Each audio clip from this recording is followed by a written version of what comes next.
விலை கம்மியா மெத்த கொண்டாடுறாங்க, இன்னொன்னு பழைய மெத்த கொடுத்தா புது மெத்த தரேன்னு சொல்றாங்க. அதெல்லாம் என்னென்ன ஆஃபரு?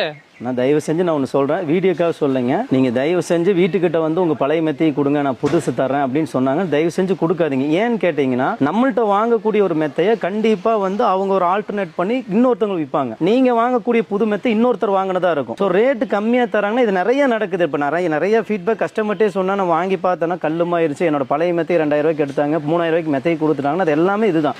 தயவு செஞ்சு அப்படி பண்ணாதீங்க. நீங்கள் கஸ்டமர் வாங்குற மாதிரி இருந்தால் ஃபேக்ட்ரிக்கு வாங்க, டைரெக்டாக பாருங்கள், மெட்டீரியல் சூஸ் பண்ணுங்க. அதில் உங்களுக்கு எப்படி தேவையோ அந்த மாதிரி நீங்கள் எடுத்துங்க. நீங்கள் இந்த மாதிரி வாங்கினீங்கன்னா என்ன ஆகும்னா, இன்னொருத்தர் யூஸ் பண்ணுறதை நம்ம யூஸ் பண்ணுறோம், நம்ம கொடுக்குறது இன்னொருக்கு போக போகுது. ஸோ தயவு செஞ்சு அது வேண்டாம், அதை அவாய்ட் பண்ணிடுங்க. நம்ம ஃபேக்ட்ரி எங்கே இருக்குன்னு பார்த்தீங்கன்னா கோயம்புத்தூர்ல குனியம்புத்தூரில் லொக்கேட் ஆயிருக்கு. ஸோ பக்கத்தில் இருக்கவங்க டைரெக்டாக ஃபேக்ட்ரி விசிட்டிங் பண்ணி வாங்கிக்கலாம். வர முடியாதவங்க நம்மளை ஆன்லைனில் இல்லை ஃபோனில் கான்டாக்ட் பண்ணிங்கன்னா உங்களுக்கான மெத்தையை நம்ம குவாலிட்டியாக தரமாகவும் தயார். என்ன ஃப்ரெண்ட்ஸ், இனிமேல் தவறான மெத்தையை வாங்கி நீங்களே ஏமாற வேண்டாங்க. ஸ்க்ரீனில் இருக்கிற நம்பருக்கு கால் பண்ணி கேட்டுங்க. அது யூஸ்ஃபுல்லான வீடியோ போகணும், நம்ம சொல்லி ஃபாலோ பண்ணி வச்சுங்க. Bye friends.